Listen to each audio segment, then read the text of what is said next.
Newsflash, no one really cares, and that's a good thing. Recently, my new bud, Jordan Call, wrote a Substack piece that really hit home. You should go read it. It's linked in the post, and check it out. He's a great writer, and it's quite good.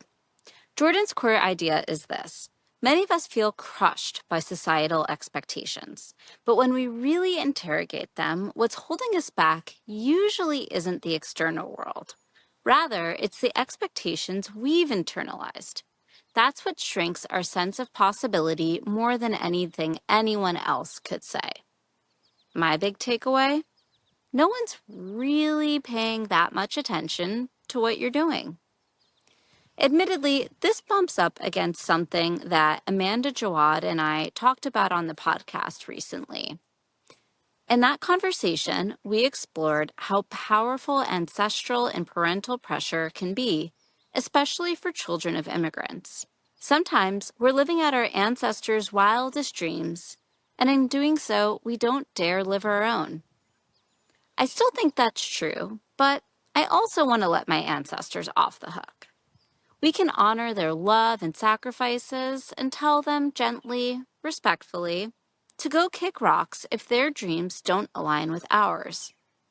Because we're adults now, and the whole point of individuation is to stop infantilizing ourselves, to step into our own desires, priorities, and, dare I say, lives.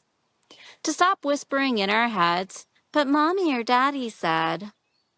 If we're being real with ourselves, there's some deep programming in all of us that's wildly limiting the lives that we allow ourselves to imagine. It's on us to rewrite our code.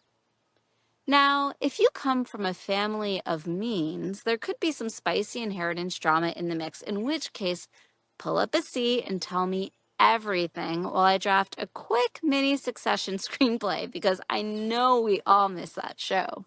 I once dated someone who was disinherited for choosing the wrong elite college. I don't know how much money was involved, but it sounded like a whole lot.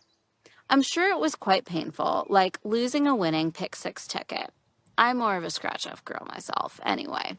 Trusts and estates weren't really part of my family's tradition, so I can only imagine what that's like for my dearly disinherited ex. But I suspect that he's a better person for it. At least the 20-something-year-old me respected him way more for making and owning that decision. The point is, most of us aren't facing those kinds of stakes. As I wrote about before, most of us are living in cages of our own creation. Case in point, a friend recently told me that she was so impressed that I had a podcast and she didn't know anyone else IRL who did. And I got what she meant because until I got on Substack, I only knew like 2 people with one myself. But here's what I've learned, friends. You can just start a podcast, however ill-conceived it may be. We imagine our friends, neighbors, colleagues, and in moments of peak paranoia, our friends, neighbors, colleagues are watching our every move. But the truth, as Jordan puts it, is that they're not. Like, not at all. I once saw a faux hand-painted sign at TJ Maxx that said, "Dance like no one's watching." I'd like to update that. Cringe like no one's watching. That's what I'm doing these days. Honestly, sometimes this whole creator experiment feels a little disassociative, like my own self-imposed ketamine trip. I watch myself from the watery depths. Whoa, Allie's sharing her deepest fears with strangers on the internet. Ew! Oh no, now she's posted a guided meditation on LinkedIn. Okay, girl, that's enough. But as I move through the perfectionism and let myself calmly abide in the cringe, I keep realizing the same thing. Nobody cares. Except for that one guy who encouraged me, and I quote, "Enjoy being single forever.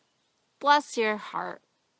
Okay, maybe I'm glossing things over a bit. Maybe there are a few confirmed haters out there, busybodies who start chirping the moment that you slightly shift off the straight and narrow. And maybe they are, in fact, focused on you. In which case, first off, I'm sincerely sorry because that sucks, but I still land in the same place. Their opinion only matters if you decided that it matters. And maybe now they won't invite you to their birthday party. My 5-year-old is constantly threatening this. But girl, just throw your own party. And speaking as someone guilty of judging others, the haters out there are usually just projecting their own wounding and the ways that they're failing to live their truths. This may be because of someone else's projections. It's turtles all the way down. Why let these people, real or imagined, control what's possible for us?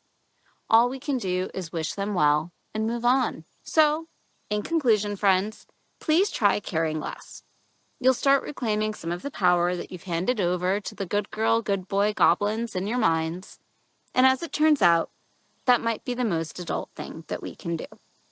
This is Practically on Purpose with Allie Canton.